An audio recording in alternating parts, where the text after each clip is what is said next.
चुनावों के नजदीक आते ही शेयर बाजार के अलग नखरे देखने को मिलते हैं। सरकार बदली की बात भी हो तो शेयर बाजार के रंग बदल जाते हैं। यही वजह है कि जब 16 मार्च को चुनाव आयोग ने इलेक्शन शेड्यूल का ऐलान किया था तो उसके अगले ही हफ्ते बाजार में गिरावट देखने को मिली थी।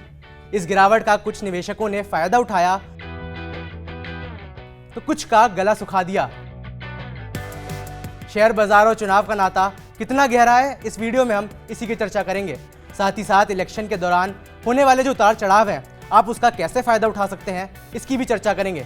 मेरा नाम है वैभव, आप देख रहे हैं जी स्विच। बाजार और चुनाव का नाता स्थिरता यानी स्टेबिलिटी पर निर्भर करता है। बाजार को स्थिर सरकार पसंद आती है। जब पुरानी सरकार रिपीट होती है तो पॉलिसी में बदलाव की संभावनाएं काफी कम होती हैं। ये बात बाजार को सपोर्ट करती है।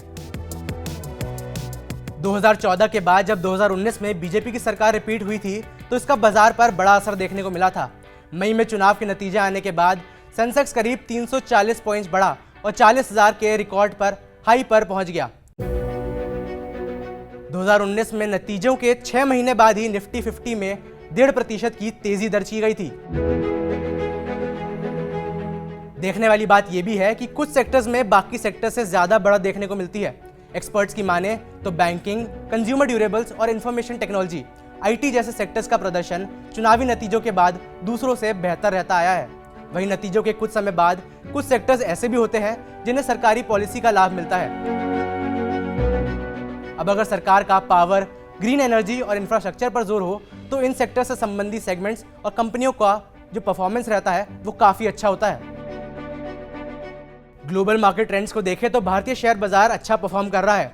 साल की शुरुआत में बाजार में अच्छी तेजी देखने को मिली थी। मजबूत ग्रोथ रेट के प्रोजेक्शन के साथ सेंसेक्स और निफ्टी दोनों अपने ऑल टाइम हाई पर पहुंच गए थे। अगर आप भारतीय शेयर बाजार के साथ साथ अमेरिकी मार्केट में भी इन्वेस्टर हैं तो आपको थोड़ा और ध्यान देने की जरूरत है।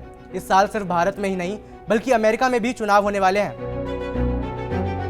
अमेरिका जब अपना राष्ट्रपति चुनेगा तो इसका असर सिर्फ उनकी ही मार्केट पर नहीं बल्कि दुनिया की हर मार्केट पर असर होगा। ग्लोबल एंड डोमेस्टिक पॉलिटिक्स के साथ साथ युद्ध की स्थिति भी बाजार पर असर डाल सकती है।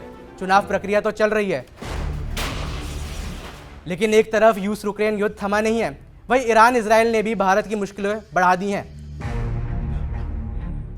मार्केट एक्सपर्ट्स की माने तो अभी डोमेस्टिक पॉलिसी यानी क्षेत्रीय राजनीति ही बाजार पर असर डाल सकती है।